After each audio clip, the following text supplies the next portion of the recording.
I'm wondering like how those experiences have helped shaped the program that you're building here and how you're working with students. Yeah. Well, I mean, I think the way how I'm working with students is the person who I am. So I would say that those experiences shaped who I am, and that therefore has shaped how I work with students. I mean, each step in my career has been something significant. Teaching in public school in New York City, is where I first began. Mhm. Actually, 9/11, 2001, New York City was my second day of student teaching, and that like defined my whole teaching career. Was like service oriented from then on. I was like, okay, Yeah. that's why I'm here. But public schools, like old teachers telling me that I should try less because I was making them look bad, that kind of stuff was just, I can't, like, this is not for me. I'm young. I got Mhm. to get out. I got to do something different. So I headed west and I was in California and I was teaching like Silicon Valley, like high upper echelon types. I was tutoring like in their kids and like these like castles on top of the hills, and it was amazing. And I was also like, anyone could be teaching these kids. Like this is not what I'm meant to be doing. So then to Belize from there. So I was building myself and understanding like what it was I was trying to do. And in Belize, I had a group of small children in the jungle. My whole class would fit in the Mhm. bed of my truck and we would drive out to the mango grove and climb a tree and read a book, and that was class. And it was absolutely amazing. And the humanity of teaching was really something I learned there. And really seeing each individual. Every other class, I was overwhelmed by the numbers of kids I was expected to process. But when I was able to get to know that few kids, I was able to see each Yeah. of their really individual selves and their families and their families' families. Um, and that allowed me to begin to take some of my understanding of curriculum and design it to meet the individual kid. Every Mhm. kid like started to have like a special like I don't know, a connection, something that I knew about that kid that I was able to help that thing to guide them, which helped me to Mhm. think about goals and to build habits. So then from there, I was back to New York City and I taught in the KIPP charter schools in New York City for a while, and that was totally transformational. I mean, I was absolutely out of my comfort zone. Um, I was racial minority and I struggled with that honestly. And I sought and got feedback and the feedback was hard. And that's what I learned there was to take feedback like that I had never really taken before. I had to understand that there was a whole realm of things that I didn't know or understand. And that was hard for Mhm. me. Like I thought I knew everything. I was like, I know everything. I was so self-assured. And that was one of the real moments in my life where um I thought I was race blind, and by being race blind, I was not actually acknowledging that race defines someone's interaction. And to be blind is Mhm. not enough. It's to be aware and to be supportive and to be anti-racist, and that's where that awoke in me, that understanding of it. But that was my New York City experience. And then Mhm. I brought that up to Vermont, where I had learned so much in New York about incentive-based programs and how to like have a relationship first with kids and that if they trusted you, then they could learn better from you and building that rapport with kids. And so that was what I did at BBA was I offered a place for some kids to connect who wouldn't connect otherwise. And that so everything was leading me to that, everything was a step in that direction, which helped me to develop my curriculum and my sense of how I work with kids. Also too, like you can see like just the fact that like students like me and Michaela and Dylan who have worked with you when we were in high school, who are now coming back to want to support the program. It's like such a full circle moment. Yeah. And I only hope that a lot of these other students who are now coming into the core confidence program and working through this method and working with you or are able to kind of come back and really understand how valuable this is. And I also think that now this being a separate program outside of a single institution like BBA, we're able to see students from a lot of different places be able to reap the benefits of this. Yeah, I would love to be able to have a map. Like I have kids from North Carolina, Arkansas, Florida, Washington, Oregon, Illinois. It's all over. For what it's worth, out of 5 stars, the three kids in the first class gave it 4.67 stars. So and that was an anonymous survey, and also the same number of kids, 4.67, uh, said that they were likely to keep using the strategies that they learned in the core confidence program. So my meager stats are off to a good start. Check back in 6 months. Check back in like a couple weeks actually, because I have. We'll check back in about 6 to 7 months. Yeah, that's the way to do it. That's the way to do it. I'm still building, but hey, I have some numbers that I can speak about now. The timing is Yeah. good for this. But I do think Um, kids are taking advantage of it to just answer like what you were saying a little bit of the conversations I'm having with them are authentic. They're on their level. mhm. I'm able to have a little bit of that like humor with them once you build a rapport and kids trust you. Oh yeah. And with all of them, there's a clear thing that they've all changed, which is an awareness. Like not all of them have mastered their habits yet, but all of them have clear goals. All of them have an awareness of what's going on and what their barriers are. Sometimes they still struggle to overcome those barriers, but the awareness is super, super important. Hmm. And then from there, beyond the 12 weeks, there's ongoing opportunities. So, office hours, I started to mention that earlier a little bit. There's office hours are 4 times a week for an hour. And so I'm in like the main office, and then Michaela and Dylan are on side offices. And a kid comes in and checks in with me, and we like decide what the task is. And if it's like quiet, sustained work, and maybe they'll go over to Dylan and he's got some like lo-fi music playing, and they check in and they get their work, and he's holding them accountable and just giving them like a body double virtually, but it's something. Um, Yeah. and then Michaela is in the other room, and if a kid comes in, maybe with a math science question, she's able to answer those questions, or also another body doubling environment, depending on what's needed for what kid. And then if I have to check in with the kid about like some mentoring stuff and encourage them in something that they're struggling with, I can kind of hold down that main office and have that conversation, and the kids can pass through. So it's a really unique structure, but that can extend beyond the 12 weeks. But I don't want kids to just, what I don't want is the kids to clog up the office hours who aren't like bought in and aware of what we're doing.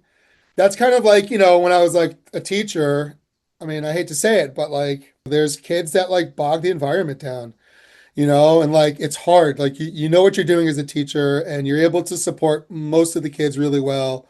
And then there's one or two kids that are really struggling, and I get that they're really struggling, and you're trying to help them, but put so much energy into trying to help that kid. And I think in this environment, because I'm keeping it so low numbers, the ratio is like, if I have three or more, I'm gonna have a second teacher. So there's never going to be like too many kids to teachers, and the kids can all get the individual attention they need. Because otherwise it's just so overwhelming. Like, how would you describe the core confidence program for people who don't really know what it is? Yeah.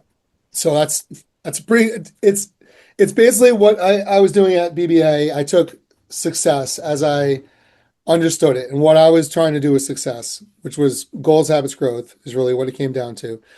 And I said, okay, well, I've built goals, habits, growth for BBA, but I really feel really strongly about this way that I work with kids, and how can I move that beyond BBA and offer goals, habits, growth and some new Genesis online. So that's what core is. I mean, core is clarify, which starts with what goal do you want, clarifying your goal. There's goals, habits, growth, right? And then it's organize for success and refine your habits, so which again, building habits. And then finally, it's elevate the mindset, which is growth. So I've taken the success thing and I've tried to make it something available to anybody. Not that it wasn't available to anybody at BBA. We had all sorts of Yeah. people that were there, but this is now available to anyone. Really, I guess in the world, we haven't gone international. I don't know. I don't know how to reach that market yet. I'm still, Franchise. yeah, exactly. That's the way to do it. But I'm not at that speed growth yet. Although it is doing really well. I mean, I have Yeah. classes that are thriving, and kids that I feel like I'm connecting with from all sorts of different situations. Yeah, I know So that was definitely one of my experiences when I went through the success program at BBA with you, was just like the variety of students coming in who could use these services. Because I don't think it's limited. Like, I don't even think there's anybody out there who wouldn't gain something from this. Um, that's a good point. Because like I do work with neurodivergent kids, let's say, but I'm not a doctor. I don't require a prescription. I don't diagnose. I'm just there as a teacher. And so I don't, I mean, I think any kid could benefit, like you're saying, from, I don't ask them to show how much ADHD they have to be in my program. I'm Yeah. bringing things that anyone can benefit from. Actually, it's a phrase, universal design. It's something we talk about in my class. Uh, Yeah. so it's like the curbs on the sidewalk are helpful for everyone. They're helpful for the people in the wheelchair, but also in the snow, or just for everyone not having to step into the road. So the universal design makes things better for everyone. So that's kind of how we approach the work with the kids. Is we're talking about best practices. We're helping them make decisions for themselves. We're asking them questions. And then they are creating a path for how they want to grow and develop. And we are supporting that path. Yeah, that's fantastic. So, what now it takes place over 12 weeks, right? The program. What does that look like? Yeah. So like the initial, there's a 12-week class. It's twice a week for an hour. And that's building a common set of language. Like I say, goals have its growth, and you know what I'm talking about because we've had so Yeah. many conversations about each of those things over the years. Um, and so I want to get there with the kids before I begin a mentorship with them. If we're going to build a mentorship, I think there has to be a common understanding first, because the mentorship will only work so far as people can trust each other and understand each other. So we start with the 12-week class that walks them through, those units of clarifying their objective and then organizing and building tools, refining their habits, having conversations. It's a small group class, so there's 5 kids or less in the class. And I've actually recruited some alumni also to co-teach with me. I've got Michaela Town is co-teaching. So exciting. She's a junior and she's studying psychiatry, so she's going to be a doctor. It's just Yeah, this amazing. must be right up her alley then. Yeah, totally. And she's got herself some neurodivergencies as well as her siblings. And then also Dylan Capusta is the other one who's also he's holding down with Michaela in the office hours. That's So yeah, awesome. so we're really getting like a lot of people supporting the kids with refining the habits and maintaining the growth mindset. So the class is 12 weeks. We meet twice a week for an hour. Um, and I try to keep it moving, just knowing who the population is, that I don't want to be talking to myself for too long, even though I do like the sound of my own voice. Me too, don't we all? The classes are ranging from, 2 kids to 4 kids. I've had some 5 student classes, but then schedules change, so the kids are changing classes. I really try and keep it individualized as much as possible. Yeah, so it's flexible for students. I want to make it accessible for them, and for Yeah. their families. That's like, I mean, obviously there's a price with the class, but Hmm. I always want to like first see if it's a good fit for the kid. And if it is, I'd rather have someone, I'd rather have a class with 5 kids in it and have a full class and have someone paying less than someone else. And I don't care about Hmm. that stuff.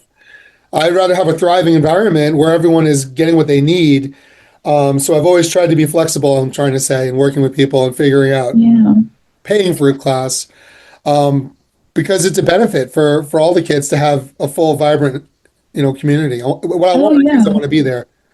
for sure. And what ages do you work with? I have 2 groups. I have a JV group, which is middle schoolers. So Hmm. I've had 11-year-olds. They're a little harder. They're not quite. They're starting to develop their brains, but not quite there. But the 12, 13, 14-year-olds, that's a good strong JV group. Hmm. And then I have a varsity group, which is high schoolers. So the 14-year-olds could be on either side, depending on how mature they are and what situation they're in with their schooling. Yeah. Again, I try and be flexible. Um, Yeah. but yeah, the curriculum is basically the same for both the groups. It's just the level of conversation and the speed of conversation changes with the high schoolers than it does with the middle schoolers. But always sooner intervention is better. Always if you can reach a kid like before they feel overwhelmed, it's easier than trying to fix it after they've reached that point. Oh, yeah. I mean, when I was in like the sixth grade, I started going to tutoring, and a lot of that was, I think, what you're doing here with the core confidence program, where, I didn't necessarily need somebody to walk me through my math homework, but having somebody there to just like help me if I did need that and like show me how to set up my homework and how to kind of work through those organizational skills and those kind of life skills of doing those things because it was overwhelming for me during that time. A good tutor you had. We're still friends today. So, and then I also like, I felt like when I got into the success program, it was almost like an extension of that as well. And actually, even a little bit more fine tuned into what I needed personally.